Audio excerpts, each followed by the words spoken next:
Os caras queriam tacar fogo em Brasília, derrubar um presidente eleito e manter um presidente derrotado, instituir um conselho de notáveis que vai fazer tudo balela. A lei brasileira e o ordenamento jurídico brasileiro não prevê nada disso. Nada disso. Ontem, este coronel Jorge Nami, que foi o chefe dos atos golpistas no Congresso Nacional, quem está querendo a extrema-direita. É uma CPI que está rolando na Câmara Distrital, como se fosse uma Assembleia Legislativa do Distrito Federal, de Brasília. Então, ele disse isso, o pessoal ficou chocado, mas para nós não foi surpresa, né? O Henrique não foi surpresa. Fui colocado para fora pela equipe do GSI. Diz que ele foi impedido de agir pela equipe do GSI. Disse mais, que os golpistas tinham técnica de guerrilha e eram financiados. O movimento dele, que destacou, né, teve coberturas que destacaram o fato dele ter dialogado com um dos golpistas e dito que falado de ET e coisa do gênero. Eu acho, da mesma maneira que eu estou fora da ideia de ridicularizar a extrema-direita, sou contra ridicularizar os golpistas. Eles são criminosos, são golpistas, são terroristas. Até porque, gente, eu vou dizer para vocês, na minha época do movimento estudantil, existia um grupo na esquerda chamado os posadistas, que acreditavam que a revolução ia ser interplanetária, como existiam, em tese, civilizações mais avançadas no universo, outros planetas do mundo já estavam no socialismo. Então, vamos baixar a bola nessa coisa de tirar sarro da extrema-direita em relação a ETs, o que é, porque a esquerda também tem seus... Então, bora. Aqui vou mostrar um videozinho e aí chegamos na reportagem do Henrique de ontem, tá? Dele falando das condições do acampamento. Muito impressionante esse trecho do depoimento dele. Naquele acampamento, como eu já falei, né, eles realmente viviam uma bolha ali dentro. Eles só consumiam informações e grupos e o que era falado naquele carro de som. Eles não viam o que estava acontecendo fora daquilo ali. E assim, parecia uma seita. Tinha hora que o senhor conversava com alguns lá, parecia uma seita. E ali realmente foi o epicentro, né? Ali chegou o absurdo de eu receber um dia um líder chamado Renan Senna, que fez um vídeo, né, botou nas redes sociais. Eu falei a respeito desse vídeo, mostrei inclusive esse vídeo na época em uma das reuniões que nós tivemos no Exército, né, para poder ver que nível que estava chegando a coisa, né? A gente já tinha informações de tráfico de droga, de ambulante, de prostituição. Ali a Polícia Militar não foi uma ou duas vezes, eu botei 500 homens eu botei à disposição do Exército na Rainha da Paz. No dia 29/12, eu botei 553 homens à disposição do Exército para retirar aquele acampamento definitivamente. E o Exército apresentou croquis, colocou transparências, disse o que ia fazer, como que ia atuar, qual que seria a atuação da Polícia Militar, qual que seria a atuação do DF Legal. Chegou na hora, nada aconteceu. Gravíssimo, né? Gravíssimo. E aí o Henrique ontem colocou... Ontem foi um dia de reportagens exclusivas da Fora do Henrique na Polícia Federal, que acompanhou todo esse processo aí, várias reportagens, inclusive entrou ao vivo aqui no dia 8 com a gente, né, Henrique? Queria que você falasse sobre esse cenário todo aí, sobre essa tua conversa, mais uma conversa ontem com sua fonte lá da Polícia Federal. Mauro, você sabe, tem um aspecto, eu vou voltar uma casa só aqui no que você estava dizendo anteriormente, sobre a cobertura da mídia hegemônica em torno dessa CPI, sobretudo em relação ao depoimento do coronel Jorge Eduardo Naime, que era o comandante de operações do conclave de psicopatas e desajustados. Isso aí ninguém tem nenhuma dúvida. Aquilo ali eram toneladas e toneladas de bizarrice. Aquilo, ninguém duvida do que se passava ali na porta do quartel-general do Exército em Brasília. Mas a imprensa deveria focar um pouco mais, de um modo geral, em outros aspectos desse depoimento que são muito reveladores, né?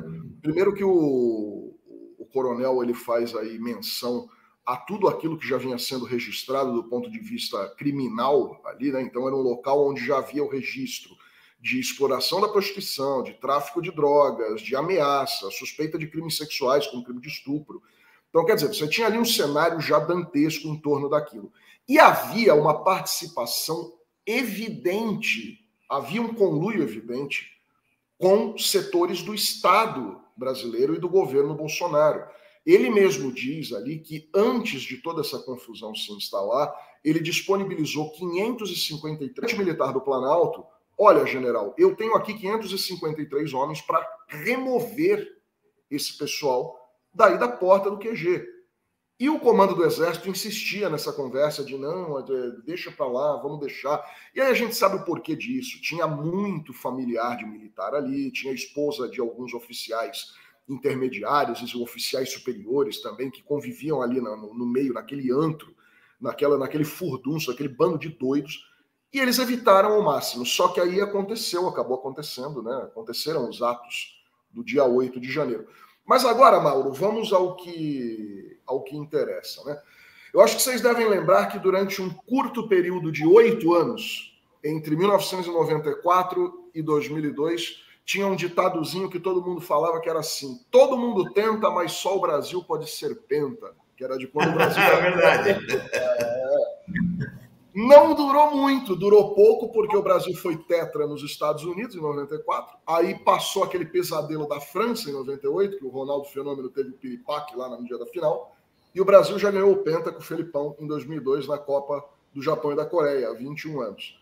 Então esse ditado aí, né, todo mundo tenta, mas só o Brasil pode ser penta, tem um treco muito parecido aqui na Fórum, que diz respeito a essas informações dessa fonte da Polícia Federal que era lotada dentro da Presidência da República e que estava ali a metros de distância do GSI e que trouxe todas essas informações sobre a participação do GSI, do governo Bolsonaro, nos ataques terroristas e nas tentativas golpistas que o Brasil enfrentou entre o fim do ano passado e o começo deste ano. Esta fonte agora, como vem dizendo o Renato Rovai, ela foi descoberta pela chamada mídia profissional, né, a grande imprensa.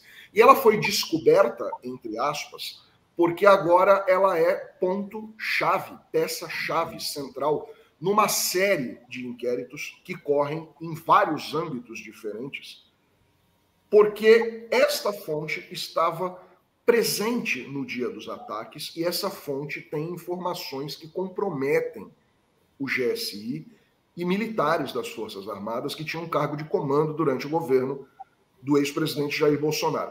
Então agora, como ela está arrolada nos inquéritos, ela aparece. Inclusive alguns colegas, eu vou falar disso aqui muito brevemente, porque eu acho deselegante e desnecessário, os colegas de imprensa que vazam, conseguem, né, informações que estão em inquéritos, ou por terceiros, por autoridades do Ministério Público, enfim. E aí colocam lá informações que essa fonte dá com exclusividade na Fórum como exclusivo deles, o que é uma atitude profundamente antiética. A gente já vem falando disso aqui a exaustão. As pessoas não param de fazer isso. Essa fonte exclusivamente fala com a Fórum desde a noite do dia 13 de dezembro do ano passado. Ela foi a primeira a arrolar o GSI nesta confusão golpista e criminosa que era para evitar a posse do presidente, na época eleito, Luiz Inácio Lula da Silva. E a nossa fonte da Polícia Federal continua falando exclusivamente com a Fórum. Ela não fala com o UOL, ela não fala com a Folha de São Paulo, nem com nenhum colunista do jornal O Globo ou do portal G1. Ela fala exclusivamente com a revista Fórum. E ontem, depois da declaração do coronel Jorge Eduardo Naime, que era o comandante de operações da PM, de que aqueles homens que entraram em confronto com a polícia na primeira tentativa golpista de 12 de dezembro, eu acho que a nossa audiência vai lembrar que foi quando tentaram invadir a sede da Polícia Federal, uma delegacia da Polícia Civil no Distrito Federal, e que queimaram aquelas dezenas de carros e ônibus e tentaram arremessar até um ônibus de cima de um viaduto lá em Brasília, aquela confusão, que tinha uma história que prenderam um indígena, que era um indígena bolsonarista, uma conversa fiada, danada, e os caras tentaram lá incendiar a capital federal e até certo ponto conseguiram.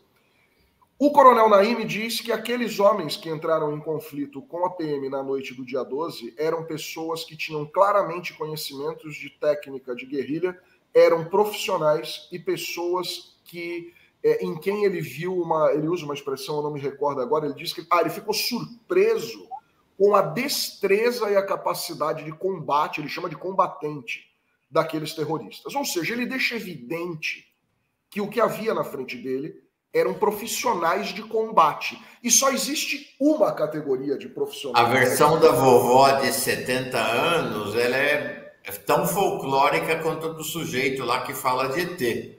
Mas a questão é que quem impulsionava era um grupo de gente, como ele disse lá, com treinamento de guerrilha, né, Henrique? Esse é o foco, né? E não exatamente, aí está a coisa. A vovozinha de 70 anos, tudo isso é muito folclórico, muito engraçado e até certo ponto serve de munição humorística para a esquerda, mas uma senhora de 70 anos de idade com uma sacola com meia dúzia de pedra de obra de construção dentro, essas pessoas não conseguiriam fazer frente a uma tropa de choque da Polícia Militar. Eu sempre uso o exemplo, quando eu falo do dia 8 e do dia 12 de dezembro, para quem já foi a um estádio de futebol de um grande clube brasileiro, num clássico, e já viu ou já sofreu uma ação policial ali no meio da confusão por causa de uma briga, alguma coisa. A tropa de choque passa por cima das pessoas como tratores. Eles passam por cima do que tiver na frente. Como é que eles não conseguiram deter essas pessoas no dia 12, nem no dia 8? Porque essas pessoas não eram manifestantes comuns, né? Terroristas comuns. Não é a vovozinha de 70 anos, como o Mauro disse. Não é o sujeito que é comerciante, que tem, sei lá, um carrinho de vender milho, que foi lá e fez isso. Aquelas pessoas que organizaram e operacionalizaram essas ações eram militares. Eram pessoas que são treinadas uma vida inteira para combate. E a declaração do Coronel Naim, ontem, a CPI da Assembleia Distrital, lá da Câmara Distrital do Distrito Federal, vai justamente nessa direção. Ele deixa claro que aquelas pessoas eram profissionais, ali não tinha nenhum bobo. A forma como eles conseguiram... A fonte da Fórum, este servidor lotado na Presidência da República, no dia 13, 12 horas depois do ataque, ele já disse, aquela história de fechar as vias com botijões de gás, de arremessar ônibus, veículos de transporte coletivo incendiados de cima de viaduto, de atravessá-los em vias principais que ligam os eixos diferentes da capital federal para interceptar a circulação de veículos. Tudo isso faz parte de um manual militar. Militares, quando atacam uma cidade, né? Por exemplo, sei lá, a gente conheceu aí nos anos 90 o cerco a Sarajevo, né? Quando você cerca uma cidade, quando você invade uma cidade, você começa a implementar ali dispositivos militares que vão enfraquecendo a capacidade de reação do inimigo. Tudo isso é estudado, colocado em prática por militares, são profissionais, eles fazem isso na vida, né, oficiais e com as suas tropas. E foi o que aconteceu em Brasília. E a fonte da revista Fórum, esse servidor, vem afirmando que o GSI, à época comandado pelo general de exército Augusto Heleno, era o centro disso. E a nossa fonte ontem, após as declarações do Coronel Naim, veio reiterar que, obviamente, aquelas ações, como ele já havia dito há mais de 3 meses, essas ações foram realizadas pelo GSI, porque eram realizações feitas por gente do serviço de inteligência e contra-inteligência que estavam lotados no gabinete de segurança institucional. Agora, Henrique. Mano, só uma questão. Vai lá, Plínio, vai lá. Assim, ontem o que me chamou a atenção também é que assim, a gente tem visto que o que aconteceu no dia 8 de janeiro foi gestado em 2 áreas do governo Bolsonaro.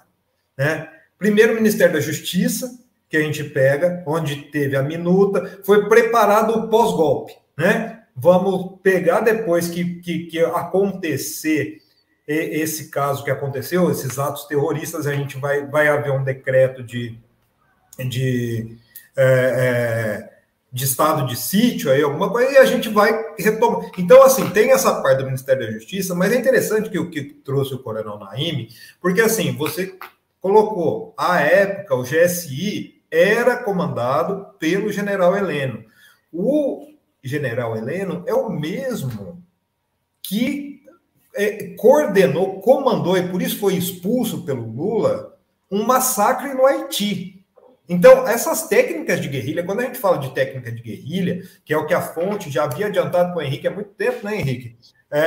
A gente vê que isso tem um braço militar, e a gente cada vez mais está vendo um desenho de que havia, eu não sei, pelo menos ontem eu estava pensando em relação a isso, e eu queria até saber a sua opinião, e se a fonte já trouxe alguma informação sobre isso, Henrique.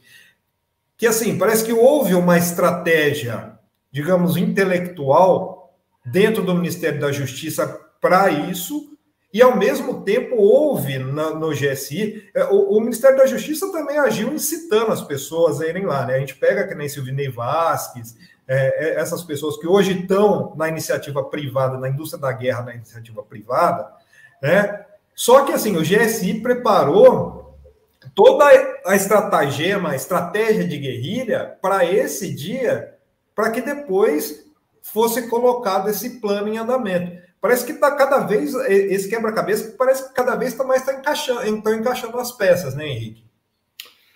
Plínio, é exatamente o que você disse. Eu faço sempre uma analogia. Essa pergunta que você está fazendo, aliás, ela é recorrente. O tempo todo surge. As pessoas perguntam justamente sobre como funcionaria, né, esse golpe do Jair Bolsonaro se ele tivesse efetivamente êxito, né, quando foi colocado em marcha lá atrás. E eu comparo sempre com o que ocorreu em 1964. Para quem conhece um pouco da história, sabe que, assim, por trás de todo o movimento golpista operacional das Forças Armadas, que colocou em marcha ali algumas tropas, né, sobretudo as que saíram do estado de Minas Gerais para poder colocar em prática efetivamente o golpe, havia por trás desse movimento operacional um movimento, digamos assim, burocrático que tentava dar um verniz legal àquele golpe. Então, por exemplo, as próprias ações que que se desenrolaram no Congresso Nacional, quando o Ranieri Mazzilli, à época, né, o presidente da Câmara, ele decreta a vacância de poder, a saída de cena, digamos assim, o abandono do cargo por parte do ex-presidente João Goulart, do Jango, que não ocorreu na prática. Na verdade, aquilo tudo foi feito, um cenário montado para que parecesse que havia uma vacância e um abandono do poder em si. Toda essa estrutura ela é montada para dar esse verniz legalista. E no caso do golpe agora, 2022, 2023, dessa passagem de governo, ele funcionou dessa maneira. O GSI, na verdade, tentou operacionalizar com manuais de guerra psicológica, enfim, tentou operacionalizar o golpe fisicamente em si. E o Ministério da Justiça, sob o comando do seu Anderson Torres, né, e como você bem citou aí, com o apoio de órgãos que deveriam ser de Estado, né, como a Polícia Federal, que faz o trabalho aí de polícia judiciária no âmbito dos crimes federais, ou a Polícia Rodoviária Federal, que tem uma incumbência muito clara, né, que é zelar pela segurança na malha rodoviária federal brasileira. Esses órgãos passaram a construir esse ambiente, digamos assim, esse verniz de legalidade. A minuta do golpe é um exemplo disso. Os caras queriam tacar fogo em Brasília, derrubar um presidente eleito e manter um presidente derrotado no cargo, ao arrepio da lei, e criaram uma espécie de uma minuta em que, olha, a gente institui um conselho de notáveis que vai fazer...